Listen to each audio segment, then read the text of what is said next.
जी।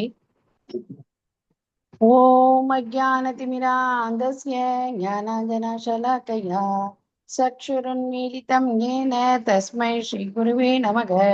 श्रीचैतन्यमनोभीष्टं स्वाभितं येन भूतले स्वयं रूपकदा मह्यं ददाति सपदान्तिकं।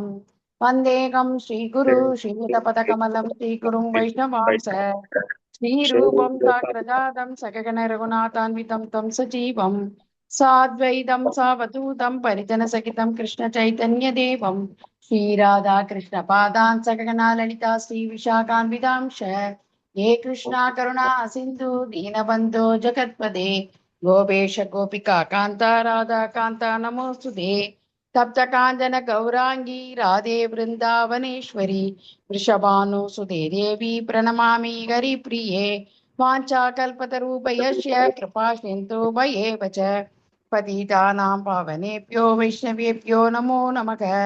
जय श्री कृष्ण चैतन्य प्रभु नित्यानंद श्री अद्वैत गदाधर श्रीवासादि गौरभक्त वृंद हरे कृष्ण कृष्ण कृष्ण कृष्ण हरे हरे हरे राम राम राम हरे हरे मूकं करोति वाचालं भङ्गुं लङ्घेतये गिरिं यत्कृपातमकं वन्दे श्रीगुरुं दीनदारिणं परमानन्दमाधवम् श्री चैतन्य ईश्वरम हरि ओम तत्सत। ओम नमो भगवते वासुदेवाय। ओम नमो भगवते वासुदेवाय।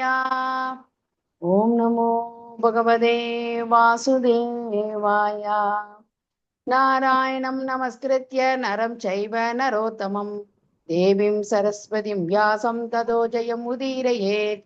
नष्टप्रायेषु अभद्रेषु नित्यं भागवतसेवयां भगवती उत्तमश्लोके भक्तिर्भवति नैष्टिकी निगमकल्पतरो कलितं फलं सुखमुखादमृतद्रवसंयुतं पिबत भागवतमरसमालयं मुगरगोरसिका पुवि पावकाः शृण्वतां सकतः कृष्णा पुण्यस्मरणकीर्तनः हृदयन्तस्तोहि अभद्राणि वितर्णोति सुकृतः हरे कृष्णा नंदी प्रभु जी।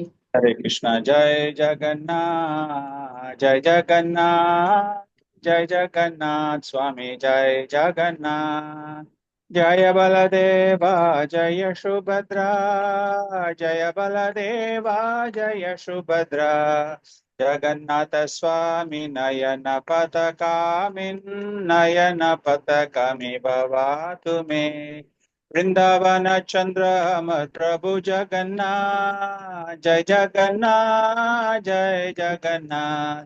नीलाचल चंद्र प्रभु जगन्नाथ जय जगन्नाथ स्वामी जय जगन्नाथ। उज्ज्वल हरे अमर प्रभु जगन्नाथ जय जगन्नाथ स्वामी जय जगन्नाथ। जय बलदेव जय सुभद्रा जय बलदेवा जय सुभद्रा। ஜெகநாத சுவாமி கி ஜெய்.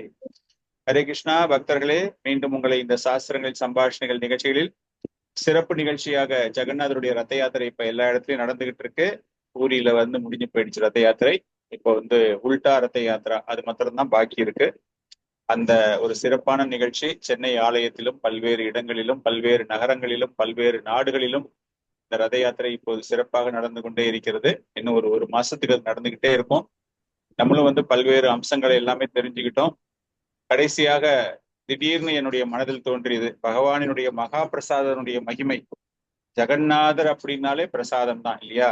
மகா பிரசாதத்தை பத்தி நமக்கு தெரிஞ்சது, நம்ம படிச்சது, அந்த ஒரு சுவையை நாம் இந்த ஒரு நிகழ்ச்சியில் அனுபவிக்கணும் அப்படிங்கிற ஒரு ஆசை. அதனால இன்னைக்கு நம்ம இந்த ஜெகநாதர் கதை அந்த நிகழ்ச்சியில அது தொடர்பாக நம்ம மகா பிரசாதத்தை பத்தி பேச போறோம். நம்ம எல்லாருக்குமே தெரியும் மகா பிரசாதம், பகவானுடைய மகா பிரசாதம் எவ்வளவு சிறப்பு வாய்ந்தது, மகிமை வாய்ந்தது, பக்தியை நமக்கு தரக்கூடியது அப்படிங்கிறத நம்ம ஆரம்பத்துல இருந்தே பார்த்தோம். அந்யாகுலே அனுகூல்யேன கிருஷ்ணானுசீலனம் இல்லையா?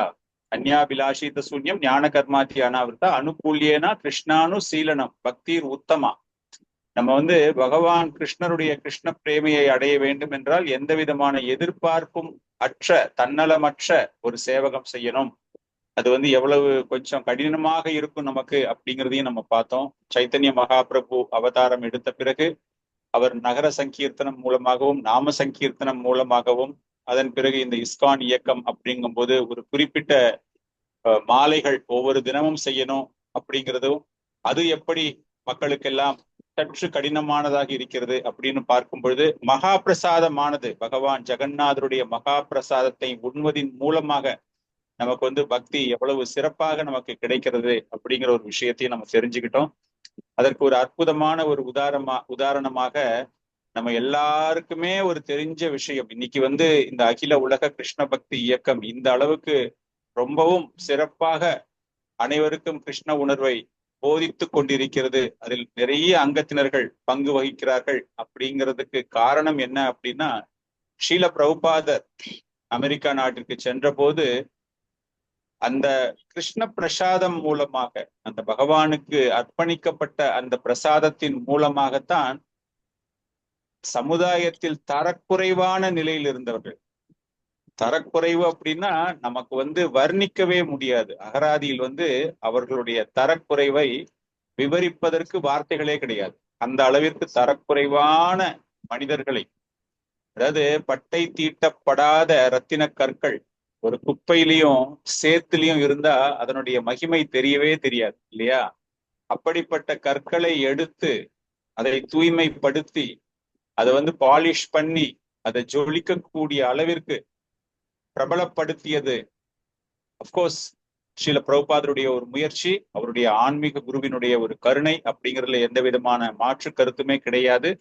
ஆனால் அவர்கள் எல்லாரையுமே மயக்கியது, அவர்களுடைய மனதில் அந்த பகவானோடு ஒரு இணைப்பை ஏற்படுத்த வேண்டும் அப்படின்னு செஞ்சது யாரு அப்படின்னா அந்த மகா பிரசாதம் தான்.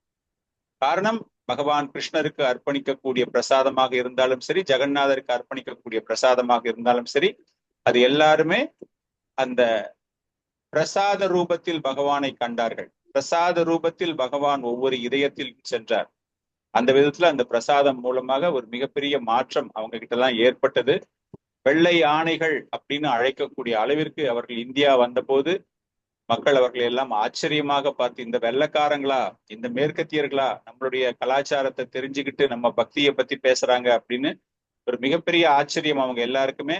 அப்படிப்பட்டவர்களின் மூலமாக இந்த கிருஷ்ண பக்தியானது உலகம் முழுவதும் பரவியது.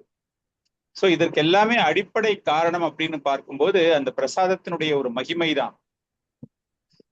ஜெகநாதருடைய பிரசாதம் எதற்காக இவ்வளவு மகிமை வாய்ந்தது, ஏன் வந்து மற்ற ஆன்மீக பயிற்சிகள் பக்தி தொண்டுகளில் இல்லாத ஒரு சிறப்பு இந்த பிரசாதத்தை மாற்றுகிறது அப்படின்னு பார்க்கும்போது ஒரு சின்ன ஒரு கதை, அந்த கதையின் மூலமாக எப்படி இந்த பிரசாதமானது இவ்வளவு மகிமை பெறுகிறது அப்படிங்கிறத நம்ம தெரிஞ்சுக்கலாம். ஒரு முறை என்ன ஆயிடுச்சு, ஜெகநாதருக்கும் பலதேவருக்கும் லக்ஷ்மி தேவி கோயில்ல இருந்து வெளியே போயிட்டு அவங்க என்ன பண்ணிருக்காங்க, தீண்டத்தகாத மக்கள் வாழக்கூடிய ஒரு இடத்திற்கு லக்ஷ்மி தேவி செல்கிறார். செஞ்சுட்டு கருணை மிகுந்தவள் இல்லையா, நம்ம வந்து என்ன சொல்லுவோம்னா ஸ்ரீமதி ராதாராணியுடைய கருணை இருந்தால்தான் பகவான் கிருஷ்ணருடைய கருணை நமக்கு கிடைக்கும்னு, ஜெகநாதருடைய கருணை கிடைக்கும், கிருஷ்ணருடைய கருணை கிடைக்கும் சொல்ற மாதிரி லக்ஷ்மி தேவி தாயாருடைய கருணை இன்றி நாராயணனுடைய கருணை நமக்கு கிடைக்காது. அந்த லக்ஷ்மி தேவி என்ன பண்றாங்க அப்படின்னா, அனைத்து விதமான மக்கள் சரிசமமாக பார்த்து, தொடக்கூடாது, சமுதாயத்தில் வந்து மிகவும் கீழ்நிலையில் இருப்பவர்கள் அப்படிங்கிறவங்க இருக்கிற இடத்துக்கு, இப்பவும் நம்ம வந்து நிறைய கிராமங்கள்ல பார்த்தோம் அப்படின்னாலே அக்ரஹாரம் அப்படின்னா அந்த பிராமணர்கள் வாழக்கூடிய இடம், தாழ்ந்த குடியிருப்பு அப்படின்னு சொல்லிட்டு ஒதுக்கப்பட்டவர்கள், கீழ் ஜாதி மக்கள் அப்படின்னு சொல்லிட்டு அவங்க எல்லாம் இருக்கிறதுக்காக இடங்கள் இன்னைக்கும் இந்தியாவில பாரத நாட்டுல இருந்து கொண்டிருக்கிறது. அந்த மாதிரி ஒரு இடத்துக்கு லக்ஷ்மி தேவி போயிட்டு வந்துட்டாங்க அப்படிங்கிற விஷயம் பலதேவர் மூலமாக ஜெகநாதருக்கு தெரிகிறது. அப்படி இருக்கும்போது அவங்க என்ன பண்ணிடுறாங்க, இந்த மாதிரி இவங்க பண்ணியிருக்காங்களா, அதனால இனிமே இவங்களை வந்து இந்த கோயிலுக்குள்ளேயே சேர்க்கக்கூடாது அப்படின்னு சொல்லிட்டு லக்ஷ்மி தேவி புறக்கணிக்கப்படுகிறார். எங்கிருந்து, ஜெகநாதர் நாராயணனுடைய இருப்பில் லக்ஷ்மி தேவி இல்லாத மாதிரி அவங்க என்ன பண்றாங்கன்னா அந்த இடத்துல வந்து இருக்கக்கூடாது அப்படின்னு சொல்லிடுறாங்க. இந்த விஷயம் லக்ஷ்மி தேவிக்கு தெரிந்தவுடன் லக்ஷ்மி தேவி என்ன பண்றாங்க அப்படின்னா கடற்கரை ஓரமாக அங்க இருக்க இடம் இல்லாம போயிடுச்சு இல்லையா, கோயில் இடம் எல்லாம் போனதுல கடற்கரை ஓரமாக வரும்போது விஸ்வகர்மாவை அழைக்கிறாள். விஸ்வகர்மாவை அழைத்து சொல்றாங்க, நான் வந்து இப்ப வீடு இல்லாம போயிட்டேன் நானு, அதனால எனக்காக தயவு செஞ்சு ஒரு நல்ல ஒரு பெரிய வீடா எனக்கு கட்டி கொடுக்கணும் அப்படின்னு சொல்லிட்டு அவங்க அந்த பெரிய ஒரு வீடை கட்டி கொடுத்து பகவானுக்கு, அதாவது லக்ஷ்மி தேவி அங்க தங்கறதுக்கு ஏற்பாடு எல்லாமே செஞ்சுக்கிறாங்க. என்னை தவிர வேறு யாருமே இங்க இருக்கக்கூடாது, இது எனக்கு மாத்திரம்தான் இந்த இடம் அப்படிங்கிற மாதிரி லக்ஷ்மி தேவி அந்த இடத்துல குடியிருக்க ஆரம்பித்து விடுகிறாள். இந்த நேரத்துல என்ன ஆயிடுது, இவங்க ரெண்டு பேருக்கும், ஜெகநாதருக்கும் பலதேவுக்கும் எப்பொழுதுமே உணவை சமைத்து தரக்கூடிய அந்த மனைவி ஸ்தானத்தில் உள்ள லக்ஷ்மி தேவி அங்க இல்ல. ஜெகநாதருடைய மனைவி அந்த இடத்துல இல்ல, உணவு சமைக்க முடியல. அப்படிங்கும்போது அவருக்கு சாப்பிடுவதற்கு உணவு பிரசாதமே இல்லாத லெவலுக்கு அவங்க போயாச்சு. போன உடனே என்ன ஆயிடுது, இவங்க ரெண்டு பேரும் என்னடா பண்றது அப்படின்னு ஒவ்வொரு இடத்துக்கா போய் பாக்குறாங்க. அவங்களுக்கு அந்த இருமாப்பு, இருமாப்பு அப்படின்னா அந்த கீழ் ஜாதிக்காரங்கெல்லாம் போய் நம்ம பண்ணக்கூடாது, கேட்கக்கூடாது அப்படின்னு சொல்லிட்டு அந்த பசி அவங்களுக்கு வந்து அந்த அளவிற்கு ஒரு பசியில அவங்க என்ன பண்றாங்கன்னா ரொம்ப கஷ்டப்பட்டுக்கிட்டே இருக்காங்க. கஷ்டப்பட்டுக்கிட்டே இருக்கும் பொழுது இவங்க இப்படி நடந்து வரும் பொழுது அவங்களுக்கு வேற வழியே இல்லாமல் பாட்டு பாடி, தெருக்களில் பாட்டு பாடி, கீர்த்தனங்கள் பாடி, அந்த மாதிரி எல்லா செயல்களும் செய்து யாராச்சும் அவங்களுக்கு பிக்ஷம் கொடுப்பாங்களா அப்படிங்கிற மாதிரி ஒரு நிலைக்கு வந்து விடுகிறது. அந்த நேரத்துல லக்ஷ்மி தேவி என்ன பண்றா அப்படின்னா சரஸ்வதி தேவி கிட்ட வேண்டிக் கொள்கிறார்கள். இவங்களுக்கு வந்து யாருமே இவங்களுடைய பாட்டு பாடுறது, இவங்களுடைய கீர்த்தனம் வந்து இனிமையாக யாருடைய காதுகளிலும் ஒலிக்க கூடாது, இவங்களுக்கு வந்து யாருமே பிக்ஷை போடக்கூடாது அப்படின்னு. சோ இவங்க பாடுறது வந்து யாருக்குமே ஒரு பெரிய ஈர்ப்பாகவே இல்லை. யாருமே இவங்களுக்கு வந்து தானம் கொடுக்கவே வரமாட்டேங்கிறாங்க. அன்னதானம், அதாவது பிக்ஷை போடுவாங்க இல்லையா, அந்த பிக்ஷை போடுவதற்கும் யாருமே முன் வராததால இவங்க அப்படியே 2-3 நாள் அப்படியே வாரக்கணக்காக இவர்கள் வந்து பசியும் பட்டினியுமாக இருக்கிறார்கள். எங்கேயுமே உணவே கிடைக்கவே இல்லை இவங்களுக்கு. அந்த மாதிரி நேரத்துல இவங்க அப்படி நடந்து வந்துகிட்டே இருக்கும் பொழுது இந்த பெரிய மாளிகை ஒன்று தெரிகிறது. இந்த மாளிகை தெரிஞ்ச உடனே சரி இங்க போயிட்டு நம்ம ஏதாவது பார்க்கலாமா, இங்க போய் நம்ம ஏதாவது கேட்டு பார்க்கலாமா அப்படின்னாலும் அப்பவும் அந்த இருமாப்பு அவங்களுக்கு அதிகமாக இருக்கு. அந்த இல்லத்துல இருந்து ஒரு மூதாட்டி, ஒரு வயதான பெண்மணி வந்து கேட்கும்போது, நாங்க இந்த மாதிரி கீழ் ஜாதி மக்களுடைய உணவெல்லாம் நாங்க சாப்பிட மாட்டோம், அதனால நாங்கள் பிராமணர்கள், எங்களுக்கு வந்துட்டு நீங்க உணவு தரணும்னு ஆசைப்பட்டீங்கன்னா எங்களுக்கு அரிசி விறகு எல்லாமே கொடுத்துருங்க, நாங்களே சமைச்சு நாங்களே சாப்பிட்டுக்கிறோம் அப்படின்னு சொல்லிட்டு ரெண்டு பேருமே முடிவு பண்றாங்க. அது லக்ஷ்மி தேவி தானே, லக்ஷ்மி தேவிக்கு எல்லா விஷயமுமே தெரியும். சரின்னு சொல்லிட்டு கொடுக்க ஏற்பாடு எல்லாம் செய்யப்படுகிறது. அப்ப உடனே என்ன பண்ணிடுறாங்க, லக்ஷ்மி தேவி எல்லா உபதேவர்களையும் பிரார்த்தனை செய்கிறாள். பிரார்த்தனை செய்யல, எல்லாருக்குமே ஒரு கட்டளை தருகிறாள். இவங்க வந்து இந்த விறகை எரிக்கும் பொழுது நெருப்பு வரக்கூடாது, இவங்க அந்த நெருப்பு வரலையேன்னு சொல்லிட்டு அந்த ஊதுகுழல் மூலமாக ஊதும் போது காற்று வரக்கூடாது, ஈரப்பதமான விறகுதான் கிடைக்க வேணும் அப்படின்னு எல்லார்கிட்டையும் இன்ஸ்ட்ரக்ஷன் கொடுத்த உடனே ரொம்ப கஷ்டப்பட்டு பகவான் ஜெகநாதரும் பலதேவரும் அதை சமைக்கிறதுக்கு ஏற்பாடு பண்ணும்பொழுது அங்கிருந்து ஒண்ணுமே நெருப்பே வரல, வெறும் புகையாகத்தான் வருகிறது, புகை மண்டலமாக வருகிறது. புகை மண்டலமாக வந்து அவ்வளவு அவஸ்தைப்படுறாங்க ரெண்டு பேருமே. உணவு கிடைக்கல, பசி வேற, மயக்கம் வேற, இந்த மாதிரி இல்லையேன்னு சொல்லிட்டு அப்ப மனமுருகி அவர்கள் தங்களுடைய தவறை நினைக்கிறார்கள். என்ன தவறை நினைக்கிறார்கள் அப்படின்னா, நம்ம வந்து இந்த மாதிரி நம்மளுடைய மனைவியை ஒரு கீழ் குலத்தை சார்ந்த ஒரு இடத்துக்கு நம்ம மனைவி போயிட்டான்னு சொல்லிட்டு பண்ணினதால நமக்கு கிடைச்ச ஒரு வினை பார்த்தீங்களா, நமக்கு வந்து உணவே கிடைக்காம போயிடுச்சு, சாப்பிட கூட உணவு முடியாது. வருத்தப்படும் போது லக்ஷ்மி தேவி, என்ன பெண் என்றால் எப்படியுமே வந்து ஒரு கருணை மிகுந்தவள் இல்லையா, இந்த லக்ஷ்மி தேவிக்கு என்ன ஆயிடுச்சு அப்படிங்கும்போது எல்லாமே அவங்க மறைந்திருந்து பார்த்து கொண்டிருக்கிறார்கள். இங்க நடக்கிற லீலைகள் எல்லாமே அவங்களுக்கு வந்து எல்லாமே தெரியுது. உடனே என்ன பண்றாங்க, லக்ஷ்மி தேவி அந்த இடத்துல எல்லா விதமான உணவும் கிடைக்கிற மாதிரி அவங்க அந்த மனசுல பிரார்த்தனை பண்ணும்போது இந்த மாதிரி ஆயிடுச்சே அப்படின்னு வருத்தப்படுறாங்க. அவங்கள வந்து ரிப்பெண்டன்ஸ் மாதிரி மனசுல நினைச்சுக்கிறாங்க, ஒரு தவறு நம்ம பண்ணிட்டோமோ அப்படிங்கிற மாதிரி. இருந்தாலும் அந்த நேரத்துல அவங்க வந்து லக்ஷ்மி தேவி கிட்ட உடனே போய் நம்ம மன்னிப்பு கேட்கணும், அவங்க எங்க இருக்காங்க அப்படின்லாம் ஒரு முயற்சி எல்லாம் செய்யாம மனதளவில் அவர்கள் தங்களுடைய தவறை உணர துவங்கும் பொழுது லக்ஷ்மி தேவி என்ன பண்றாங்கன்னா எல்லா விதமான உணவுகளும் அங்க கிடைக்கிற மாதிரி ஏற்பாடு செஞ்சு அந்த வயதான மூதாட்டி அவங்களுக்கு வந்து அன்னம் கொடுக்குற மாதிரி. அப்ப அந்த அந்த அந்த இது கொஞ்சம் குறைஞ்சு போயிடுது அவங்களுக்கு, அந்த கௌரவம் வரட்டு, ஜம்பம் வரட்டு கௌரவம் சொல்லுவோம் இல்லையா, அதெல்லாமே கொஞ்சம் குறைஞ்சு போயிடுது அவங்களுக்கு. அந்த பசியில அந்த உணவை கொள்ளக்கூடிய நிலைக்கு அவர்கள் இருவருமே தள்ளப்படுகிறார்கள். சோ அப்ப அவங்க 2 பேருமே சாப்பிடும் பொழுது, அப்போ அவங்க நாவின் சுவை, அந்த உணவு சுவைக்கும் பொழுது அவங்க மனசுல படுது, இந்த உணவு நிச்சயமாக இந்த மூதாட்டியால் செய்திருக்க முடியாது.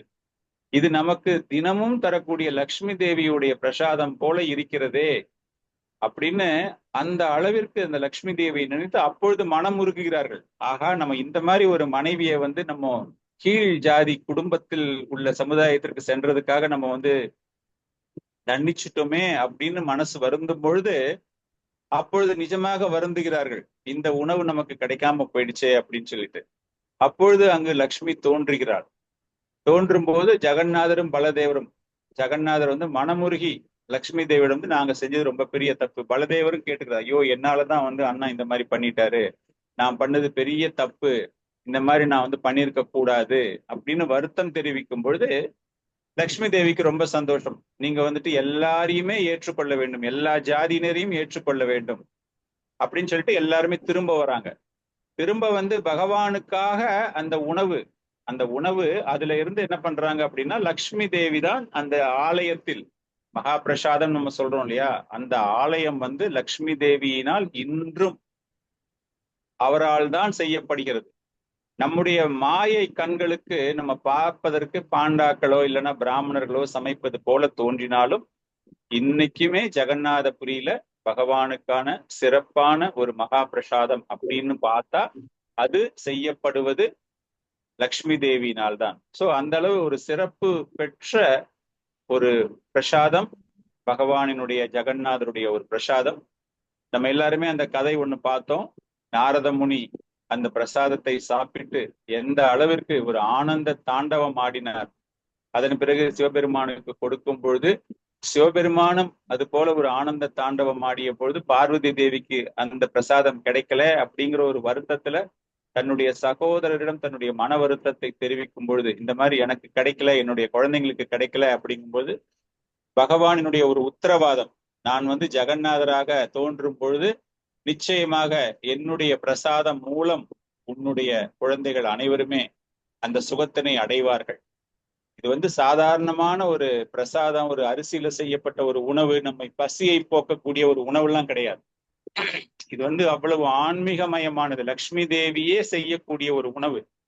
பார்ப்பதற்கு பாண்டாக்கள் செய்வது போல இருந்தாலும் சரி, லக்ஷ்மி தேவி செய்த அந்த மகா பிரசாதத்தை உண்பவரால் ஜெகநாதரை நம்மால் உணர முடியும். அப்படிப்பட்ட அந்த சமையலறை, ஜெகநாதருடைய கிச்சன் சொல்றோம் இல்லையா, அந்த ஜெகநாதருடைய சமையலறை அவ்வளவு புகழ் பெற்றது. மிகவும் ஒரு பெரிய ஆலயம் அப்படின்னு ஒரு கம்பேர் பண்ணும்போது நிறைய கோயில்கள் நம்ம பார்க்கிறோம். தென்னகத்திலையும் சரி, வடநாட்டிலும் சரி, அப்கோர்ஸ் ஃபாரின் கண்ட்ரிஸ்ல இந்த மாதிரி ஹிந்து டெம்பிள்ஸ், அவ்வளவு பெரிய டெம்பிள்ஸ்லாம் எதுவுமே கிடையாது. நம்ம தென்னகத்துல பாக்குறோம் அப்படின்னா மிகப்பெரிய கோயில்களான திருப்பதி, அனந்த பத்மநாப சுவாமி இல்லையா, குருவாயூர் இல்லையா, துவாரகா, இந்த மாதிரி விஷ்ணு தத்துவங்கள் நிறைந்த கோவில்கள், அது போல சிவன் அந்த தத்துவங்கள் அடங்கிய கோயில்கள், எதை பார்த்தாலும் இது போன்ற ஒரு மிகப்பெரிய ஒரு சமையலறை, பகவானுக்கு பிரசாதம் செய்யக்கூடிய ஒரு அறை என்பது இதுதான் மிகவும் பெரியது, உலகிலேயே மிகவும் பெரியது அப்படிங்கிற மாதிரி. இது ஸ்ரீமந்திர் நம்ம சொல்றோம் இல்லையா, அந்த ஸ்ரீமந்திர்ல தென்கிழக்கு திசையை நோக்கி அமைந்துள்ள ஒரு சமையலறை. இந்த டைரக்ஷன் தென்கிழக்கை நோக்கி அமைந்துள்ள ஒரு சமையலறையாக அது இருக்கின்றது. நுழையும் போதே நம்ம பார்த்தோம்னா, அந்த கோயிலுக்குள்ள நுழையும் போதே நம்முடைய லெஃப்ட் ஹேண்ட் சைட்ல கார்னர்ல சைட்ல இருக்கும். இந்த சமையலறையினுடைய நீளம் 150 அடிகள், அகலம் 100 அடிகள், அதே போல உயரம் அப்படின்னு பார்க்கும்போது 20 அடிகள். அந்த சமையலறையில கிட்டத்தட்ட 32 அறைகள் உண்டு, 32 ரூம்ஸ். அதே போல இங்கு 250 சமையல் பானைகள் செய்வதற்கான அடுப்புகள், 250 அடுப்புகள் எல்லாமே மண்ணால் செய்யப்பட்டது. எர்த் ஓவன் சொல்லுவோம் இல்லையா, அந்த மணல்ல செய்ய, நாட்டு கேஸ் குக்கரு, சிலிண்டரு, அதெல்லாம் பெரிய இந்த ஆலயத்துல இவ்வளவு சிறப்பாக பண்ணிட்டு இருக்கோம் பகவானுக்காக. எல்லா விதமான சமையல்களும் அங்க நடக்குது அப்படின்னாலே எல்லாமே நேச்சுரல், எக்கோ ஃப்ரெண்ட்லின்னு சொல்றோம் இல்லையா, அந்த மாதிரி நேச்சுரலா எர்தன் ஓவன், எர்தன் பாட், களிமண்ணால் செய்யப்பட்ட பானைகள், களிமண்ணால் செய்யப்பட்ட அடுப்புகள், அந்த மாதிரி ஒரு அமைப்பு 250 அறைகள், 250 அடுப்புகள் கொண்ட இடம் அது. அதை செய்வதற்கு கிட்டத்தட்ட ஒரு 600 வேலையாட்கள். மொத்தமாக நம்ம பார்த்தோம் அப்படின்னா ஜெகநாதருக்கு சேவகம் செய்வதற்கு 5000க்கும் மேற்பட்ட குடும்பங்கள் இருக்கின்றன. இந்த சமையல் செய்வதற்கு மட்டும் சமையல்காரர்கள் மட்டும் 600 பேர், அவர்களுக்கு உதவியாளர்களாக 400 பேர். இது தினமும் பகவானுக்கு பிரசாதம் செய்வதற்கு 5 வேளை சப்பன் போக், 5 வேளை அப்படிங்கிறது கண்டிப்பா 5 வேளை அப்படிங்கிறது நடக்கும். விசேஷ தினங்கள், சம்படி ஸ்பான்சரிங், ரொம்ப சிறப்பான நாட்கள் அப்படிங்கும்போது 7 முறை கூட அதை செய்ய முடியும். ஒவ்வொரு முறையுமே லக்ஷ்மி தேவியினுடைய மேற்பார்வையில் தான் அனைத்துமே நடைபெறுகிறது. சோ ஸ்கந்த புராணத்துல 56 வகையான உணவுகள், ஒவ்வொரு பொழுதுமே 56 வகையான உணவு வகைகள் பகவானுக்காக செய்யப்படுகின்றன. சப்பன் போக் சொல்றோம் இல்லையா, அது. ஸ்கந்த புராணத்துல பகவானை பற்றி ஒருவன் தெரிந்து கொள்ள வேண்டும். நம்ம எல்லாருமே என்ன சொல்றோம், பிரம்ம ஜிக்ஞாசா அடைய வேண்டும் அப்படிங்கிறோம் இல்லையா. ஒரு ஜீவராசிகள், ஜீவாத்மா பரமாத்மாவை பற்றி உணர்ந்து அந்த பரமாத்மாவோடு எப்படி இணைய வேண்டும். நாட்டு அருவவாத தத்துவம் நம்ம இந்த இடத்துல சொல்லல. எப்படி அந்த ஜீவாத்மாவிற்கு பரமாத்மாவை பற்றி தெரிந்து அந்த இருவருக்கும் உள்ள உறவு என்ன அப்படிங்கறத தெரிஞ்சுக்கணும் அப்படிங்கிறது தான் ஜீவராசிகளுடைய ஒரு முக்கியமான கடமையாக பார்க்கப்படுகிறது. அதற்கு பல்வேறு வழிகள் நம்ம பார்த்துக்கிட்டு இருக்கோம். எப்படி ஹவு டு கெட் தன்னுணர்வு, செல்ஃப் ரியலைசேஷன் எப்படி நமக்கு கிடைக்கணும் அப்படின்னு நம்ம பாக்குறோம். அந்த மாதிரி பார்க்கும்போது ஸ்கந்த புராணத்துல என்ன போட்டிருக்கு அப்படின்னா, இந்த மகா பிரசாதத்தை உண்பதில் எவன் ஒருவன் பங்கேற்கிறானோ, மகா பிரசாதத்தை சாப்பிடுறது கூட ஒரு கிரேட்டஸ்ட் டிவோஷனல் சர்வீஸ். அதை நான் சாப்பிடணும் அப்படின்னு அந்த மன பக்குவம் ஏற்பட்டு எவன் ஒருவன் அதில் தன்னை பங்கேற்று கொள்கிறானோ, அவனுக்கு பகவானினுடைய தரிசனத்தை பெறுவதற்கும், பகவானுக்கு என்னென்னலாம் நியமங்கள், என்னென்னலாம் ரிச்சுவல்ஸ் பண்ணணும்னு ஆசைப்படுகிறானோ அதையெல்லாம் செய்வதற்கும் அனுமதி கிடைக்கின்றது. பகவான் கிட்ட நான் பக்தி செலுத்தணும் அப்படின்னு ஒருத்தன் ஆசைப்படுறான், பகவானுக்கிட்ட நான் சேவகம் செய்யணும், பகவானுக்கு நான் நிறைய யாகங்கள் செய்து பகவானோடு, நாட் கர்மகாண்டிக் ஆக்டிவிட்டிஸ், பகவானுக்கு எவ்வளவோ நாம சங்கீர்த்தனம் பண்றோம் இல்லையா, அந்த நாம சங்கீர்த்தனம் மொத்தம் பண்ணணும் அப்படின்னா கூட அந்த ஜெகநாதருடைய மகா பிரசாதத்தில் உண்பதில் பங்கேற்பவர்கள் ஸ்ரீல பிரபுபாதர் வெஸ்டர்ன் கண்ட்ரிஸ்க்கு போகும்பொழுது அந்த ஹிப்பிஸ் எல்லாமே போதையில் இருப்பார்கள். குடி போதை கிடையாது, மது போதை கிடையாது. அந்த மருந்துகள், LSD ட்ரக்ஸ்ன்னு சொல்லுவோம் இல்லையா, அந்த போதை வஸ்துக்களுக்கு அடிமையாகி அவங்களுடைய சுய நினைவிலேயே இல்லாமல் அவங்க எல்லாம் அந்த சின்ன ஆலயம் தான் பிரபுபாதர் வச்சிருக்கிறது எல்லாமே அப்போ பிகினிங் ஸ்டேஜ்ல ரொம்ப எளிமையான ஒரு அறையில் பகவான் கிருஷ்ணருடைய போட்டோஸ், விக்கிரகம் அந்த மாதிரி வச்சுட்டு பக்தி தொண்டு அவர் செய்து வரும்பொழுது, அவர் பிரசாதத்தை சாப்பிட்றதுக்காக அங்க வர்ற ஹிப்பிஸ் எப்படி வருவாங்க அப்படின்னா சுய நினைவு இல்லாமல் வருவார்கள். நம்மெல்லாம் ஒரு ஆலயத்துக்கு போறோம் அப்படின்னா ஒரு தூய்மையாக, ஒரு பக்தியாக, நம்மளுடைய நடவடிக்கைகள்லாம் கொஞ்சம் ரெகுலேட்டட் ஹேபிட்ஸ் அந்த மாதிரி தான் நம்ம போறோம் இல்லையா. ஆனா அவங்க எல்லாம் என்ன பண்ணுவாங்க அப்படின்னா, அந்த மாதிரி ஒரு நெறிமுறையை கடைபிடிக்காத நிலையில் அவங்க அந்த ஆலயத்துக்குள் கைய கால் அப்படியே பரப்பி போட்டுக்கிட்டு, செவுத்துல சாஞ்சுக்கிட்டு, காலை நீட்டிக்கிட்டு அந்த மாதிரி தான் உக்காந்து பார்த்துக்கிட்டு இருப்பாங்க. They don't participate in kirtan யாராச்சும் பண்றாங்கன்னா கூட அதுல கூட அவங்க கலந்துக்க மாட்டாங்க. அவங்க எல்லாம் ரொம்ப உன்னிப்பா கவனிச்சுக்கிட்டே இருக்குது என்ன அப்படின்னா, பிரபுபாதர் சமைக்கும் போது அந்த கடுகு தாளிக்கிற சத்தம் கேக்குதா, பிரபுபாதர் அந்த தால் ஃப்ரை பண்ணும்போது கடுகு தாளிச்சு கொட்டுறாரு அப்படிங்கும்போது அந்த சத்தம் ஒண்ணு வரும் இல்லையா, கடுகு போடும்போது எண்ணெயில அந்த சத்தம் வருது அப்படின்னு தெரிஞ்ச உடனேவே அவங்க மனசு, அவங்களுக்குள்ள ஒரு பரபரப்பு, பிரசாதம் இஸ் ரெடி, நம்மளுக்கு இப்ப சாப்பிட்றதுக்கு ஏதோ ஐட்டம் கிடைக்க போகுது நமக்கு அப்படின்னு அவ்வளவு ஆவலாக காத்து கொண்டிருப்பார்கள். அந்த பிரசாதம் பிரபுபாதர் கொடுக்கும்போது எல்லாம் நெய்வேத்தியம் பண்ணிட்டு பிரசாதத்தை அவங்களுக்கு கொடுக்கும்போது சாப்பிட்டுட்டு அந்த எச்ச பிளேட் எல்லாம் கூட கழுவாம தூக்கி போடுவாங்களாம். அப்படியே அதையெல்லாம் மீண்டும் பிரபுபாதர் எடுத்து தன்னுடைய கையாலேயே மீண்டும் அதையெல்லாம் சுத்தம் செய்து அடுத்த வேளை பிரசாதத்திற்கு இவங்க திரும்ப வருவாங்க, இவங்களுக்கு பிரசாதம் கொடுக்கறதுக்கு தட்டுகள் வேணும் அப்படின்னு சொல்லிட்டு கிளீன் பண்ணி அவர் வைப்பாரு. சோ ஒரு மகா உத்தம புருஷனுடைய கையிலிருந்து மகா பிரசாதத்தை உண்டவர்களுக்கு இந்த இடத்துல ஸ்கந்த புராணத்துல சொன்ன வார்த்தை அப்படியே எக்ஸாக்டா ஃபிட் ஆகுது. அந்த மகா பிரசாதத்தை உண்பதில் எவன் ஒருவன் பங்கேற்கிறானோ அவனுக்கு பக்தி செய்வதற்கான ஒரு சாத்தியக்கூறு, ஒரு ஒரு ஒரு வரப்பிரசாதமாக இது தரப்படுகிறது. சோ இந்த மாதிரி அந்த பிரசாதத்தை உண்டவர்கள் பிற்காலத்தில் எப்படிப்பட்ட நிலைக்கு அவங்க எல்லாம் வந்தாங்க அப்படிங்கிற விஷயம் நம்ம எல்லாருக்குமே தெரியும். அன்ன பிரம்மா, அன்னம்னா நமக்கு எல்லாருக்குமே தெரியும் இல்லையா? அந்த அன்ன பிரம்மா.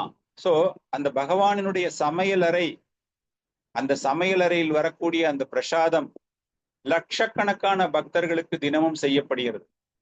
நம்ம சொன்ன மாதிரி வெறும் விறகினால் மட்டுமே அந்த நெருப்பு அங்கு ஏற்றப்பட்டு அவ்வளவு பேருக்கும் அந்த பானையினால், மண்ணினால் செய்யப்பட்ட பானையினால் மட்டுமே அந்த பிரசாதமானது செய்யப்படுகிறது.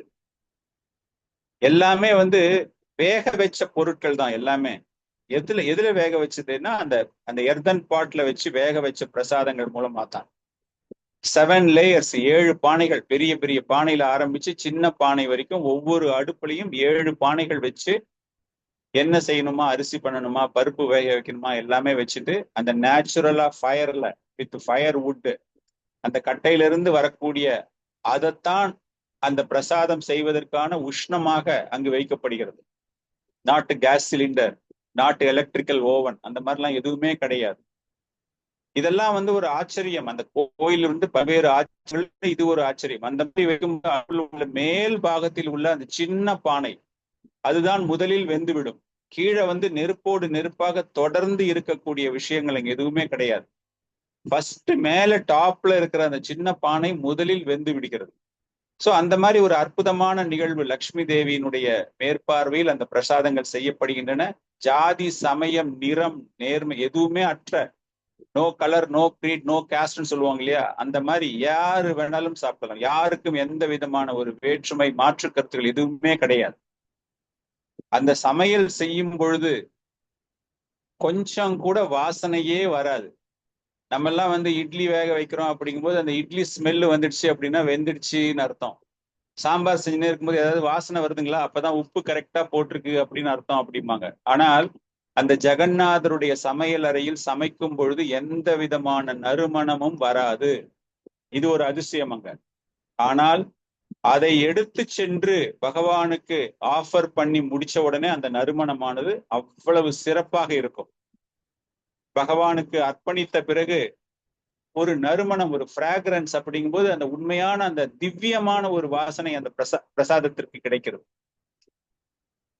பக்தர்கள், வரக்கூடிய பக்தர்களுக்காக ட்ரை பிரசாதம், அந்த மாதிரி நிறைய சிறப்பான பிரசாதங்கள்லாம் செய்யப்படுது. நம்ம எல்லாருக்குமே தெரியும். காஜா பண்றாங்க இல்லையா, அந்த ஸ்வீட் பிரசாதம், அதெல்லாமே. இதுல ஒரு ரொம்ப சிறப்பு என்ன அப்படின்னா, வருடம் முழுக்க அந்த பிரசாத கூடத்தில் பகவானுக்காக லட்சத்திற்கு மேலான பக்தர்களுக்காக பிரசாதம் செய்யக்கூடிய அந்த நிகழ்வுகள் 21 நாட்களுக்கு நிறுத்தப்படுகின்றன. எங்க? ஸ்ரீமந்திர்ல பிரசாதம் அப்ப செய்ய மாட்டாங்க. நம்ம எல்லாருமே தெரிஞ்சுக்கிட்டோம். ஸ்நான யாத்திரையில ஆரம்பிச்சு உல்டா ரத யாத்திரா முடிஞ்சு திரும்பவும் பகவான் ஸ்ரீமந்திர் உள்ள வர்ற வரைக்கும் அந்த ஸ்ரீமந்திர்ல இருக்கிற சமையலறையில் பகவானுக்காக பிரசாதம் செய்யப்பட மாட்டாது. ஸ்ரீமந்திர்ல இருந்து அவர் குண்டிச்சால போய் இருக்கும்போது குண்டிச்சால செய்வாங்க, அது வேற விஷயம். ஆனால் இந்த main kitchen hall at Srimandir will be closed. அதே போல பகவானுக்கு நிர்மால்ய பிரசாதம் நம்ம நிறைய வாங்கிட்டு வருவோம், கோயில்ல இருந்து வாங்கிட்டு வருவோம். அந்த ஃபாஸ்டிங் ரைஸ்ன்னு சொல்லுவாங்க இல்லையா, அந்த அந்த ரைஸ் நம்ம வாங்கிட்டு வரலாம். நிர்மால்ய பிரசாத், பகவானுக்கு அர்ப்பணிக்கப்பட்ட அந்த பிரசாதத்தை நம்ம ஏகாதசி ஃபாஸ்டிங் பிரேக் பண்ணும்போது அதை உண்டு அந்த ஃபாஸ்டிங்கை பிரேக் பண்ணுவாங்க. இதுல இன்னொரு சிறப்பு விஷயம் என்ன அப்படின்னா, இந்த மகா பிரசாதம் என்பது அவ்வளவு எளிதாக கெட்டு போகாதது. ஸ்மெல் அடிக்கும் இல்லையா? நம்ம எல்லாம் வீட்டுல செஞ்சோம் அப்படின்னா ஒரு 1 டே, எஸ்பெஷலி சம்மர்ல எல்லாம் பண்ணிட்டீங்கன்னா, கொஞ்சம் தேங்காய் போட்டு நீங்க பண்றீங்க அப்படின்னா சாயங்காலத்துல ஸ்மெல் வர ஆரம்பிச்சிடும். ஊசி போயிடுச்சு, தூக்கி போடுங்க, சாப்பிடக்கூடாது அப்படின்னு. ஆனால் இங்க பகவானினுடைய பிரசாதம் எப்பொழுதுமே கெட்டு போகாது. நாயின் வாயினால் உண்ட பிரசாதத்தையே மனிதர்களும் உண்ணலாம். மகா பிரசாதத்தினுடைய ஒரு மகிமை என்ன அப்படின்னா, அந்த அளவிற்கு ஒரு மகிமை. காரணம் என்ன அப்படின்னா, மகாலட்சுமி தேவியே அவருடைய மேற்பார்வையில் இந்த பிரசாதம் அனைவருக்கும் எல்லாமே அந்த அந்த ரைஸ், அதுல போடக்கூடிய உப்பு, காரம், மிளகா, புளி எல்லாமே லக்ஷ்மி தேவி தான் செய்கிறாள். எல்லாமே போட்டுட்டு மத்தவங்க எல்லாம் வந்து அப்படியே ஒரு எடுபிடி பசங்க மாதிரி, தேர் ஆல் அசிஸ்டன்ட், எல்லாமே லக்ஷ்மி தேவி தான் செய்கிறாள். அந்த அளவிற்கு அந்த தேவி செய்வதனால் அது ஒரு தூய்மையான பிரசாதம். தூய்மை என்றால் திவ்யமான ஒரு பிரசாதம். எப்படி வந்து நம்ம பகவான் கிருஷ்ணர் பக்தர்கள் ஒரு சுத்த சத்துவத்தில் ஒரு பக்தர்களாக இருக்கிறார்கள் என்றால் ஒரு ஆன்மீகமயமான நிலையில், தூய்மையான நிலையில் இருக்கிறார்கள் நம்ம சொல்றோம் இல்லையா? அந்த மாதிரி பார்க்கும்போது இந்த மகா பிரசாதம் என்பது அவ்வளவு புனிதமானது. உத்கலகாண்டம் அப்படிங்கிற அந்த ஸ்கந்த புராணத்துல ஒரு பகுதி. அதுல இந்த மகா பிரசாதம் எவ்வளவு தூய்மை வாய்ந்தது அப்படிங்கிறதுக்கான ஒரு சிறிய ஒரு கதை. ஒரு பிராமணன் தன்னுடைய மனைவியோடு, அந்த பிராமணன் வந்து மத்திய இந்தியாவில் போபால் பக்கத்துல எங்கேயோ ஒரு வில்லேஜ். அவங்க என்ன பண்றாங்க அப்படின்னா, ரொம்பவும் சிறப்பு வாய்ந்த பக்தர்கள். கணவன் மனைவி 2 பேருமே வந்து நாராயண வழிபாடு, விஷ்ணு வழிபாடு செய்வதில் ரொம்பவும் சிறந்தவர்கள். புராணங்கள், சாஸ்திரங்களுடைய அறிவு அவங்களுக்கு வந்து நிறைய உண்டு. அதை எப்படி ஃபாலோ பண்ணுமோ அந்த மாதிரி தான் ஃபாலோ பண்ணுவாங்க. அவ்வளவு சிறப்பாக செய்வார்கள். ரொம்ப நாளா ஆசை அவருக்கு, ஜெகநாதபுரியில போய் நான் பகவான் ஜெகநாதரை தரிசிக்க வேண்டும் அப்படின்னு சொல்லிட்டு அந்த பிராமணன் நண்பர்கள் எல்லாருமே சேர்ந்து இந்த பிராமணர் தன்னுடைய மனைவியிடம் கூறுகிறார், போயிட்டு வர அப்படின்னு. மனைவிக்கு ரொம்ப ரொம்ப சந்தோஷம், உங்களுக்கு ஒரு பாக்கியம் கிடைச்சிருக்கு, உங்களுடைய நண்பர்களோடு நீங்கள் ஜெகநாதரை பார்க்க போறீங்க, ரொம்ப சந்தோஷம், போயிட்டு வாங்க அப்படின்னு சொல்லிட்டு எல்லாம் அனுப்பி வைக்கிறாங்க. சோ பிராமணர்கள்லாம் ரொம்ப ஆனந்தமாக சந்தோஷமாக எல்லாருமே வராங்க, ஜெகநாதர் ஆலயத்துக்கு வராங்க. எல்லாமே வந்துட்டு பகவானை தரிசனம் எல்லாம் எடுத்துட்டு அந்த பிரசாதத்தை பற்றி அவங்க வந்து கொஞ்சம் தெரிஞ்சுக்கிறாங்க. பிரசாதம் வந்து ரொம்பவும் ஒரு உன்னதமானது, தூய்மையானது, ஆன்மீகமானது. பகவானினுடைய தரிசனம் எல்லாமே கிடைச்சு முடிச்ச உடனே பிரசாதத்துக்கு போய் நம்ம சாப்பிடலாம் அப்படிங்கிற மாதிரி போகும்போது அந்த பிரசாதம் செய்யக்கூடிய சமையலறையை பார்ப்பதற்கு அவர்களுக்கு ஒரு வாய்ப்பு கிடைக்கிறது. பிரசாதத்தை வந்து எப்படி பண்றாங்க, என்ன செய்யறாங்க அப்படின்னு பார்த்துட்டு அந்த பிரசாதம் எல்லாம் யார் கையாள்கிறார்கள் அப்படிங்கிறதையும் அவங்க பார்க்கறாங்க. பார்க்கும்போது எல்லாருக்கும் பெரிய அதிர்ச்சி.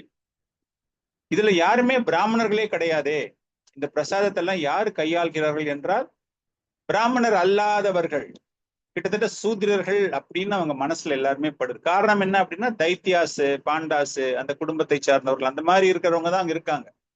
சோ இவங்களுக்கு வந்து கண்ணுல வந்து பிராமணர்கள் யாருமே கண்ணுல படவே இல்லை. இவங்களுக்கு வந்து பகவானுக்கு ஒரு பிரசாதம் செய்யணும், யாகத்தில் அந்த வேதப்படி பகவானுக்கு நைவேத்தியம் செய்யணும் அப்படின்னா இவங்க எல்லாமே பிராமணர்கள், கற்றறிந்த பிராமணர்கள், வேத கலாச்சாரம் தெரிந்த பிராமணர்கள். அவங்க எல்லாருக்குமே வந்து பயங்கர ஷாக்கு. இந்த மாதிரி பிரசாதத்தை வந்து நம்ம எப்படி சாப்பிட முடியும், இதை செய்யறது யாரு, இவங்களுக்கெல்லாம் அந்த அளவுக்கு வந்து பகவான் சாஸ்திரங்களில் கூறியபடி இவங்களுக்கு செய்ய தெரியுமா, இதை நம்ம ஏத்துக்கொள்ளவே கூடாது அப்படின்னு எல்லாருமே அங்க போன ஒரு 7-8 பிராமணர்கள் மனசுலயுமே அதே மாதிரி எண்ணம் தோன்றுகிறது. ஐயோ நம்ம வந்துட்டோம், எப்படி நம்ம சாப்பிடுறது, நம்ம சாப்பிடவே கூடாதே அப்படின்னு சொல்லிட்டு பிரசாதமே வேண்டாம், கோயிலுக்கு போறாங்க, தரிசனம் எடுக்கிறாங்க, ஆனால் பகவானினுடைய பிரசாதத்தை அவர்கள் சாப்பிட யாரும் வந்து அவங்க கிட்ட தரல. அவங்க எந்த முயற்சியுமே எடுத்துக்கல அந்த பிரசாதத்தை போய் நம்ம சாப்பிடணும். காரணம் என்ன அப்படின்னா, அவங்க பார்த்த விஷயம், அவங்க கண்ணுல பட்ட விஷயங்கள் எல்லாமே வந்து அவர்கள் மனதில் ஒரு மாற்றத்தை ஏற்படுத்துகிறது. இது சாப்பிடக்கூடாது, this is all made by untouchables, இவங்கெல்லாம் இந்த ஜாதிக்காரங்கெல்லாம் செய்யக்கூடாது பகவானுக்கு நைவேத்தியம். இன்னைக்கும் நம்ம வந்து பார்த்தோம் அப்படின்னா ஒரு சில சம்பிரதாயங்கள் வந்து நம்ம செய்யற முறையை வந்து கிண்டல் பண்ணுவாங்க, இல்ல வேற ஒரு சமயத்துக்காரங்க செய்யறத கிண்டல் பண்ணுவாங்க. உங்ககிட்ட ஆச்சாரம் கிடையாது, நீங்க சரியா பண்ண மாட்டேங்கிறீங்க, நீங்க குளிக்காம பண்றீங்க, என்னென்னமோ கமெண்ட் எல்லாம் அடிப்பாங்க. அது இன்னைக்கு நடந்துகிட்டு தான் இருக்கு. அதே போல இந்த பிராமணர்கள் செய்யறாங்க, பிரசாதத்தை வந்து அவங்க சாப்பிடவே இல்லை. கொஞ்ச நேரத்துல என்ன ஆயிடுச்சு அப்படின்னா, அந்த போன 7-8 பிராமணர்களுக்கும் ஒவ்வொருவருக்கும் உடலில் ஒவ்வொரு உபாதை உடனே தோன்றுகிறது. ஒருத்தருக்கு அப்படியே கண்ணே தெரியாம கண்ணுல அப்படியே ஒரு பிளர்டு விஷன் மாதிரி ஆயிடுச்சு. ஒருத்தருக்கு காது பயங்கரமான ஒரு வலி. ஒருத்தருக்கு வந்து தோல் எல்லாம் அப்படியே சிராய்ப்பு ஏற்பட்டு உடல்ல வந்து சொரின்னு சொல்லுவாங்க இல்லையா, அந்த மாதிரி உடல் எல்லாம் அரிச்சுக்கிற மாதிரி. ஒருத்தருக்கு வந்து ரொம்ப வயிற்று வலி. அந்த மாதிரி ஒவ்வொருத்தரும் ஒவ்வொரு விதமான வலி. எல்லாரும் அவ்வளவு ஆச்சாரமாக இருப்பவர்கள், அனாவசியமா வந்து வெளியே போய் சாப்பிடாதவங்க. அப்படி இருக்கிறவங்களுக்கு சடனா வந்த உடனே இந்த பிராமணர் மனசுல வந்து பெரிய வேதனை. ஆஹா ஜெகநாதரே, நாங்க வந்து இந்த மாதிரி உன்னை பார்த்து தரிசிச்சுட்டு உன்னுடைய பிரசாதத்தை சாப்பிடலான்னு போனோம், இந்த மாதிரி ஒரு கஷ்டத்துல எங்களை உடல் உபாதை ஆகிவிட்டதே அப்படின்னு பார்க்கும்போது அசரீரி போல ஒரு பிரசாதம், அதாவது ஒரு குரல் கேட்கிறது.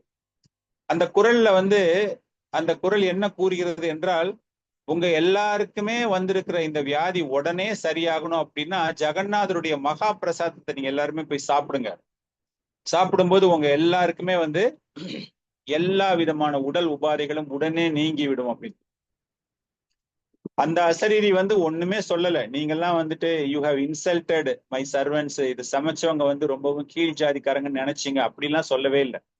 மகா பிரசாதத்தை உடனே நீங்கள் அதற்கு மரியாதை அளித்து அதை உண்ணுங்கள். உங்களுடைய வாழ்க்கை, அதாவது உங்களுடைய உடலில் உள்ள உபாதைகள் நீங்கும் அப்படின்னு சொன்ன உடனே இந்த பிராமணர்கள் எல்லாருமே உடனே என்ன பண்றாங்கன்னா, போய் எல்லாருமே மகா பிரசாதத்தை வாங்கி எல்லாருமே சாப்பிட ஆரம்பிக்கிறாங்க. சாப்பிட்ட கொஞ்ச நேரத்துக்கு அவங்க எல்லாமே பழைய நிலைக்கு அடைந்து விடுகிறார்கள்.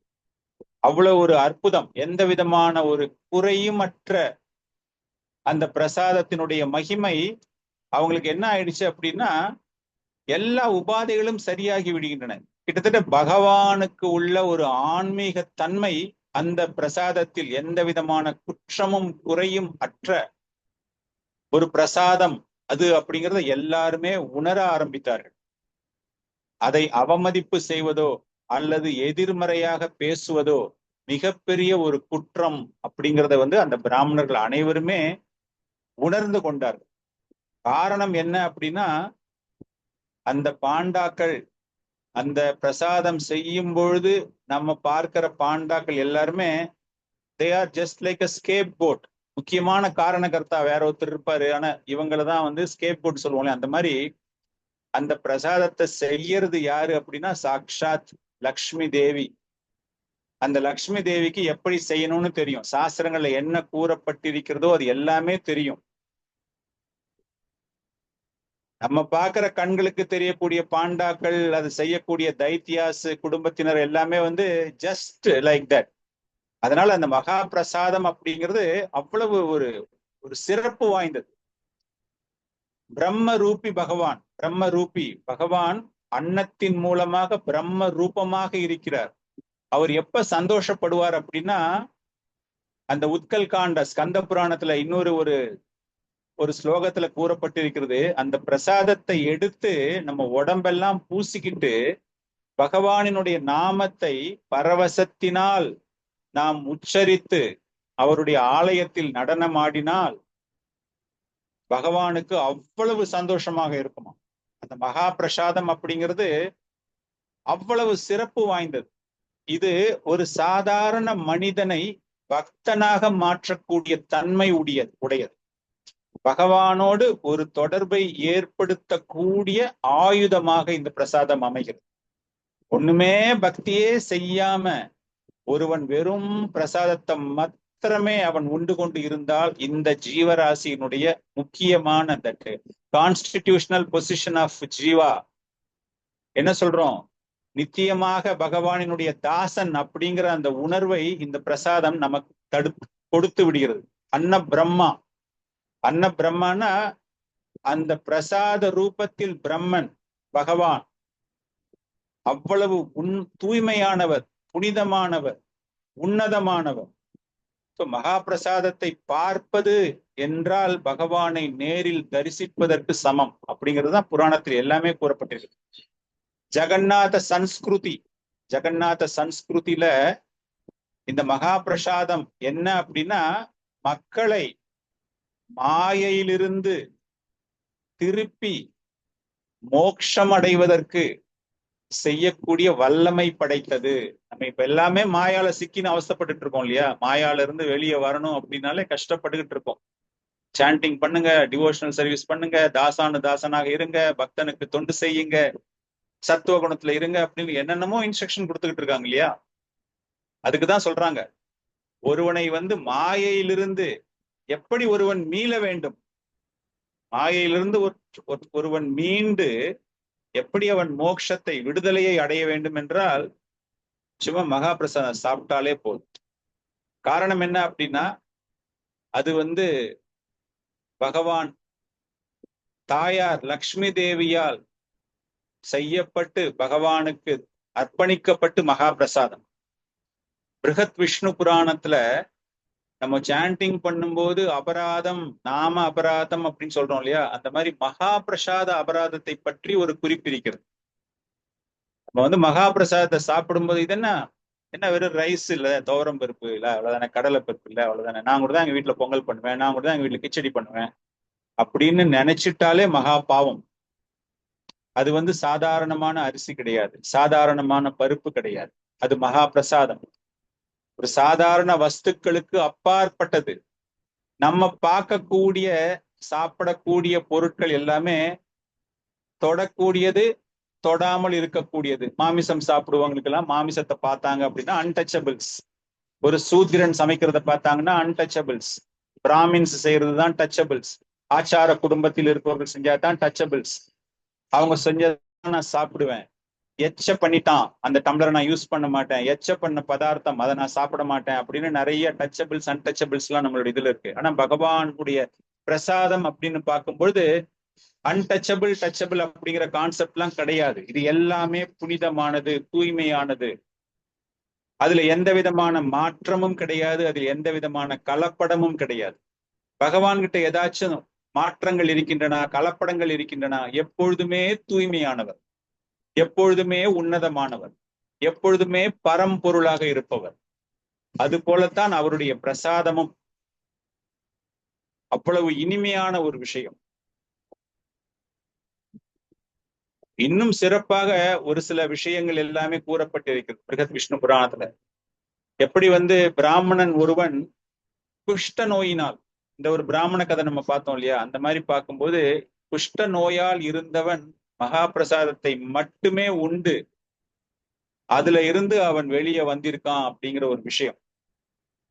இந்த மாதிரி மகா பிரசாதத்தை பத்தி பேசிட்டு இருக்கும்போது என்னுடைய ஒரு ரியலைசேஷனே நான் வந்து சொல்றேன். முதல்ல இந்த கிருஷ்ண பக்தி இயக்கத்துக்கு நான் வருவதற்கு 2002, கிட்டத்தட்ட ஒரு 22 வருஷத்துக்கு முன்னாடி முதல்ல இந்த இஸ்கான் ஆலயம் அப்படிங்கும்போது நாங்க இருந்த நாட்டுல பக்தர்கள்லாம் வந்து இந்த சண்டே பண்ற மாதிரி ஃபீஸ்ட், நாட் சண்டே ஃபீஸ்ட், இந்த சண்டே ப்ரோக்ராம் பண்ற மாதிரி முதல்ல நான் போன ஒரு லெக்சர் வந்து ஜெய அத்வைத சுவாமி மகராஜ் அப்படின்னு சொல்லிட்டு ஸ்ரீல பிரபுபாதருடைய டிசைபிள். அவருடைய கிளாஸ் தான் நான் ஃபர்ஸ்ட் அட்டன் பண்ணது. அதுலயே அவருடைய தத்துவங்கள்லாம் ஈர்க்கப்பட்டு அதன் பிறகு வெரி நெக்ஸ்ட் கிளாஸ் வந்து பக்தி புருஷோத்தம சுவாமி மகராஜ். பக்தி புருஷோத்தம சுவாமி மகராஜ் இஸ் வெரி ஃபேமஸ் ஜெகநாதர் கதைகள் சொல்வதில். சோ அந்த கதைகளை கேட்டு ஈர்க்கப்பட்டு முதல் வரிசையில் நான் உட்காந்துட்டு இருந்தேன். கண்ணுல இருந்து அப்படியே தாரையா கண்ணுல தண்ணி எனக்கு வந்துகிட்டே இருக்கு. அந்த அளவுக்கு ஒரு பரவச நிலையை நான் அடைந்தேன். என் கண்ணுல அவ்வளவு தண்ணி ஜெகநாதர் லீலையை கேட்டு. அதுல இருந்து தொடர்ந்து நான் அந்த இயக்கத்துல பல்வேறு நிகழ்ச்சிகளில் நான் கலந்து கொண்டு அதன் பிறகு எனக்கு எல்லாமே நடந்தது, அது வேற விஷயம்.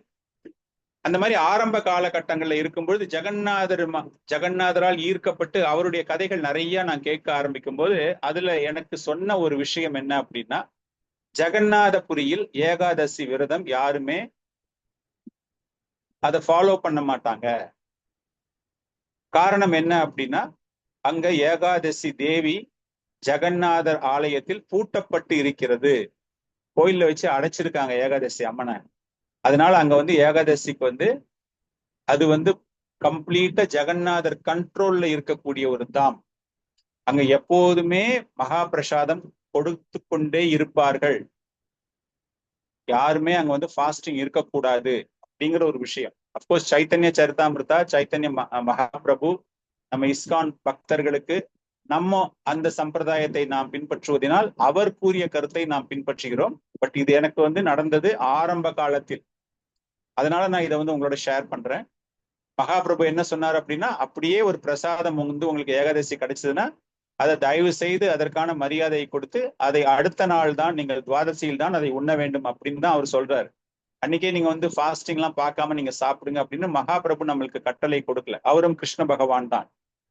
அதைத்தான் நாம் இப்போ பண்ணிக்கிட்டு இருக்கோம். ஆனா எனக்கு வந்து ஆரம்ப காலம் அப்படிங்கிறதால நான் இதை உங்களோடு பகிர்ந்து கொள்கிறேன். அப்படி இருக்கும்போது எனக்கு வந்து ஒரு ஆசை என்ன வந்தது அப்படின்னா, நம்ம ஒரு ஏகாதசி அன்னைக்கு ஜெகநாத்புரிக்கு போகணும், போயிட்டு அங்க போய் சாப்பிடணும் அப்படிங்கிற எனக்கு ஒரு ஆசை. ஆசைன்னா ரொம்ப ஃபர்ஸ்ட் நம்ம எப்போ போனாலும் ஏகாதசி அன்னைக்கு தான் நம்ம போகணும் அப்படின்னு. அதே மாதிரி வேற நிறைய இன்சிடென்ட் எல்லாம் சொல்லிட்டு வரும்போது அவங்க என்ன சொன்னாங்க அப்படின்னா, ஜெகநாதருடைய பிரசாதத்தை வந்து உண்மையாகவே ஒருத்த ஹானர் பண்றான், ரெஸ்பெக்ட் பண்றான் அப்படின்னா எல்லாரும் கூட்டமா உக்காந்துக்கிட்டு ஒரே பிரசாதத்தை எல்லாருமே சேர்ந்து சாப்பிடணும். அது வந்து அடுத்தவன் எச்சப்பட்டுடுச்சு அப்படிலாம். அதுக்குதான் நம்ம சொன்னோம் இல்லையா, நாய் உண்ட பிரசாதமும் ஜீவன் உண்ட பிரசாதமும் ஒரே மதிப்புடையது, மரியாதை உடையது அப்படின்னு. அந்த மாதிரி அந்த ஒரு பதத்தையும் அவர்கள் கூறினார்கள்.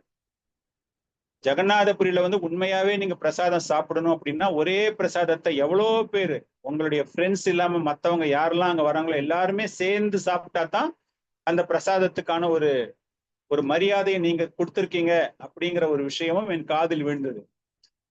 அது கேட்கும் பொழுது எனக்கு மைண்டுக்குள்ள ஒரு சின்னதா ஒரு அவர்ஷன். நம்ம போய் எப்படி மத்தவங்க எச்சைய நம்ம சாப்பிட முடியும்? நம்ம பிரசாதம் நம்மளா வாங்கி நமக்கு தனியா கொடுத்துட்டு நம்ம கையால சாப்பிட்றதுக்கு முன்னாடி யாருக்காச்சும் போய் கொடுக்கலாம், இந்தாங்க பிரசாதம் முடிச்சு ஒரு சின்ன பிட்டு வேணா கொடுப்போம்.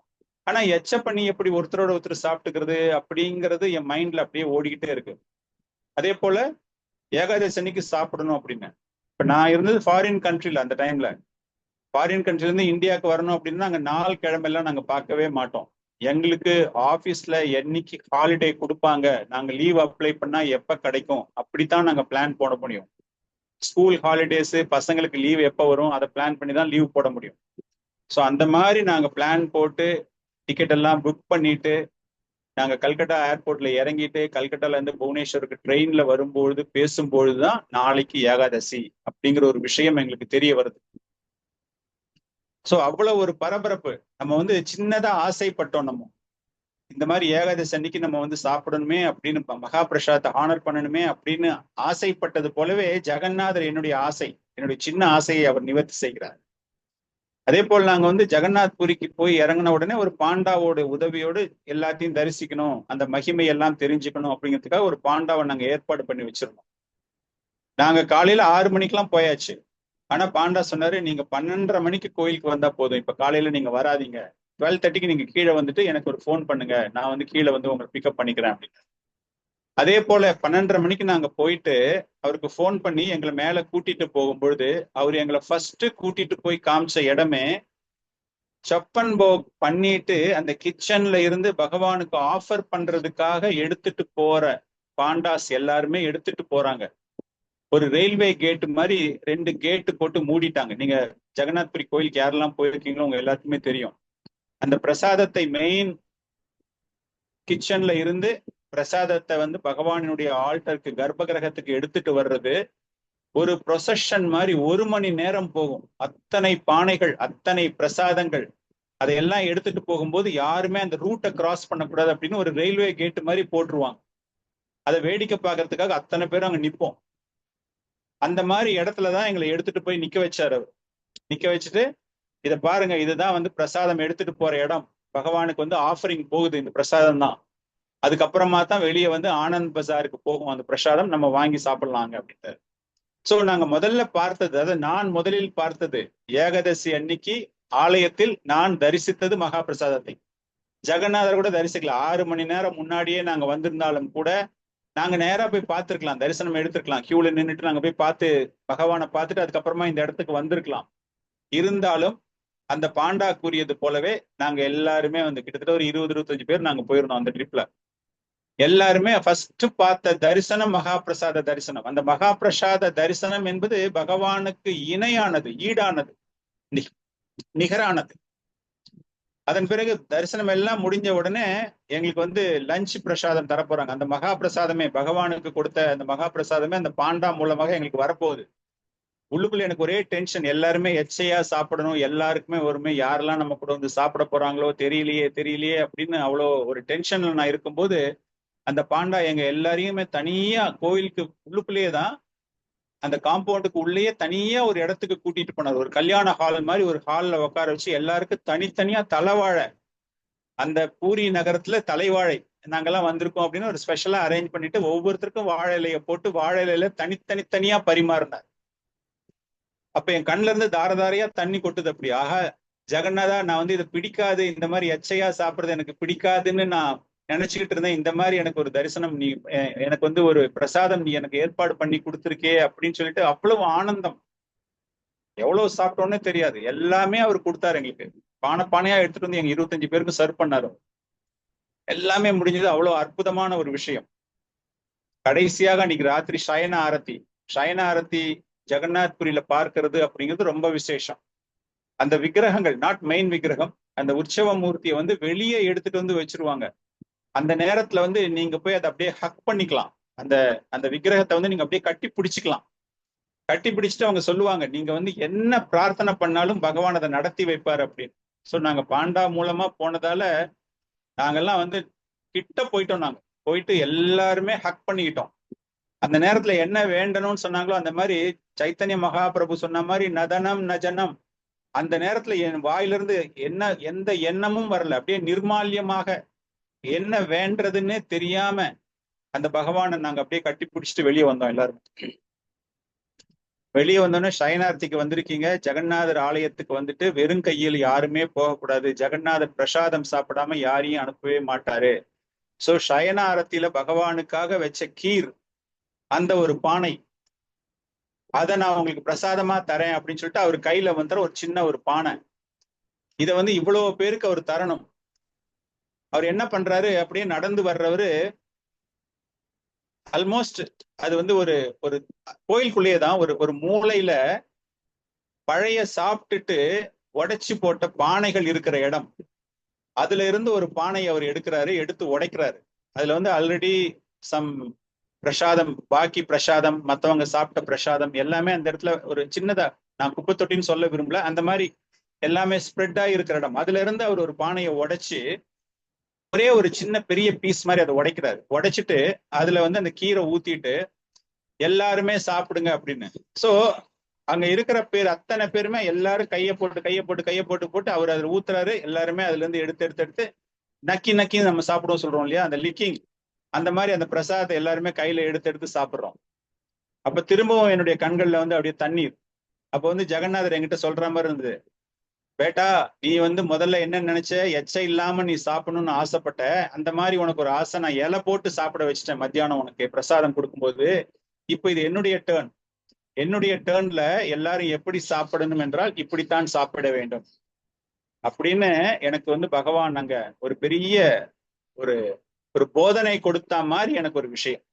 சோ ஜெகநாதருடைய பிரசாதம் அப்படின்னு பார்த்தா அதனுடைய மகிமை, அந்த பகவானோடு ஒரு தொடர்பை ஏற்படுத்தி கொள்வதற்கு அப்படிங்கிறது ஒரு ரொம்ப பெரிய ஒரு விஷயம். ஜெகநாதர் பிரசாதம் முத்திர கிடைக்குது அப்படின்னாலே ஏதோ புண்ணியம் பண்ணிருக்காங்க, ஒரு ஜென்மத்துல அவங்க புண்ணியம் பண்ணினதாலதான் பிரசாதம் கிடைக்குது. நம்மளுக்கு வந்து ஈஸியா கிடைக்குது பிரசாதம், நான் வந்து ரொம்ப ஜாலியான ஆளு நிறைய அப்படிலாம் நினைக்காதீங்க. உங்களுக்கு ஏதோ சுக்கிருத்தி இருக்கிறதாலதான் அந்த பிரசாதமே நமக்கு கிடைக்குது. எவ்வளவோ பேருக்கு கிடைச்சா கூட அதை சாப்பிட முடியாம, இல்லைன்னா அதை தூக்கி போடுற மாதிரி, அதுக்கு ஒரு மரியாதை கொடுக்க தெரியாத மாதிரி எவ்வளவோ பேர் இருக்காங்க. பக்தி வினோத் தாக்கூரர் ஜெகநாத் புரி ஒரு ஆங்கில புத்தகம் ஒண்ணு எழுதுறார், டெம்பிள் ஆஃப் ஜெகநாத் புரி. அதுல வந்து கம்ப்ளீட்டா அந்த கோயில் நிர்வாகத்தை பத்தி ஆங்கிலேயர்களுக்கு அவர் எழுதுற ஒரு புத்தக வடிவுல அவர் கம்ப்ளீட்டா சப்மிட் பண்ணியிருக்காரு இந்த ஒரு ஆர்டிக்கல். இந்த ஆர்டிக்கல்ல வந்து பல விஷயங்கள் கூறப்பட்டிருக்கின்றன, சாஸ்திரங்களை கோட் பண்ணி கோயிலுடைய மகிமை எல்லாமே அவர் எழுதுறாரு. அதுல மகா பிரசாதத்தை பத்தியும் அவர் எழுதுறாரு. மகா பிரசாதத்தை வந்து எழுதும்போது அவர் என்ன எழுதுறாரு அப்படின்னா, இந்த மகா பிரசாதம் என்பது வைஷ்ணவர்களுக்கு மிகவும் உன்னதமான ஒரு பொருள். ஒரு வைஷ்ணவன் அப்படின்னா அவன் என்னென்னமோ வழிபாட்டு முறைகள் எல்லாமே செஞ்சுக்கிட்டு இருப்பான். ஆனால் அவனுடைய வழிபாட்டு முறையில் இந்த பிரசாதம் என்பது மிகவும் உன்னதமான ஒரு செயலாக அவன் பார்க்கிறான். ஆனால் கடவுள் பக்தி இல்லாதவர்களுக்கு இது ஒரு சாதாரண செயல் போல தெரியும். காரணம் என்ன அப்படின்னா, அந்த பிரசாதத்தினுடைய மகிமை, அதை பகவானுக்கு நிகராக பார்க்கக்கூடிய மகிமை ஒரு சாதாரண அபக்தர்களுக்கு, அந்த பக்தியின் மீது, அந்த பகவானின் மீது அன்பை செலுத்தக்கூடிய வைஷ்ணவர்கள் புரிந்து கொண்டுள்ள விதத்தில் இவர்களால் அதை புரிந்து கொள்ளவே முடியாது. இதை பத்தி நிறைய ஆர்குமெண்ட் நடக்கும், பிரசாதத்தை பத்தி ஆர்குமெண்ட் எல்லாம் நிறைய பேர் நடப்பாங்க. ஆனா ஒரு வைஷ்ணவர்களாக நம்ம வந்து புரிந்து கொள்ள வேண்டிய ஒரு விஷயம் என்னவென்றால், மிகவும் உன்னதமான ஒரு விஷயம்தான் இந்த பிரசாதம். எப்படி பகவான் கிருஷ்ணர் அப்படின்னு சொன்னா சர்வ வியாபி, சர்வ வல்லமை படைத்தவர், எங்கும் அமைந்திருக்கிறார், எங்கும் நிறைந்திருக்கிறார் அப்படிங்கிற விஷயம் ஒரு அர்ச்சர் ரூபத்தில் அவரை நாம் பார்க்கும் பொழுது, ஒரு கோயிலுக்கு போயிட்டு நீங்க பாக்குறது வந்து கல்லு அப்படின்னு சொல்லுவான் இல்லையா, பக்தியிலேயே இல்லாதவன் சொல்லக்கூடிய விஷயம் என்னன்னா, நீ என்ன ஒரு கல்லை பார்த்துட்டு சாமி சாமிங்கிற அப்படின்னு. ஆனால் ஒரு பக்தன் எப்படி அந்த பகவானையே அந்த கல்லில் அர்ச்ச விக்கிரகமாக, பகவான் சொல்றாருல அர்ச்ச விக்கிரகமா நான் பல்வேறு அவதாரங்களில் அர்ச்ச விக்கிரகமும் ஒரு அவதாரம் அப்படிங்கிறாருல, அந்த மாதிரி எப்படி அந்த அர்ச்ச விக்கிரகத்தை பகவானாக ஒரு வைஷ்ணவன் பார்க்கிறானோ, அர்ச்சமூர்த்தியை பகவானாக பார்க்கிறானோ, அது போல இந்த பிரசாதமும் அர்ச்சமூர்த்திக்கு இணையானது. அதனால அதுக்கு தர வேண்டிய விஷயங்கள், அதற்கு தர வேண்டிய ஒரு மகிமை, அதற்கு தர வேண்டிய ஒரு மரியாதை நிச்சயமாக இந்த பிரசாதத்திற்கும் இருக்கிறது. அதனால மகா பிரசாதம் அப்படிங்கிற ஒரு விஷயம் மிகவும் உன்னதமானது. எந்த ஒரு காலகட்டத்திலும் பிரசாதம் உண்ணாமல் மாற்று உணவை உண்பதை நம்மால முடிஞ்ச அளவு அதை நாம் கட்டுப்பாட்டிற்குள் வைத்திருந்தால் நிச்சயமாக நமக்கு கிருஷ்ண பக்தி மேலும் மேலும் மேலும் வளரும். எனக்கு இன்னைக்கு முடியல, பிரசாதம் ஆஃபர் பண்ண முடியல, நான் வெளியே என் ஃப்ரெண்டு வீட்டுக்கு போயிருந்தேன், என் சொந்தக்கார வீட்டுக்கு போயிருந்தேன், வழியில எனக்கு பசி எடுத்துடுச்சு, நான் இப்படி சாப்பிட்டேன் அப்படி சாப்பிட்டேன் அப்படின்னு ஒரு சாதாரண உணவை எவன் உண்கிறானோ அவன் வந்து இந்த அபராத செயல் செய்வதற்கு இணையானவன் அப்படிங்கிற விஷயம்தான் ஆச்சாரியர்கள் கூறுகிறார்கள். எனவே அந்த மாதிரி ஒரு நிலையில நம்ம பார்க்கும்பொழுது இந்த மகா பிரசாதம் என்பது சாக்ஷாத் பகவான் தான். சோ அது ஜெகநாதர் இந்த பிரசாதம் மூலமாக அனைவரையும் இந்த பக்தி தொண்டில் ஈடுபட்டு அவரை பற்றி தெரிந்து கொண்டு அவருக்கு சேவகம் செய்ய வேண்டும் அப்படிங்கிறது இந்த ரத யாத்திரை நேரங்களில் நாம் மீண்டும் நினைவு கூர்ந்து அந்த மகிமையை பெற வேண்டும், கிருஷ்ண பக்தியில் மேலும் மேலும் வளர வேண்டும் அப்படின்னு பிரார்த்தனை செய்து கொண்டு இன்றைய வகுப்பை நான் நிறைவு செய்கிறேன். Hare Krishna, Jai Jagannath. Thank you very much.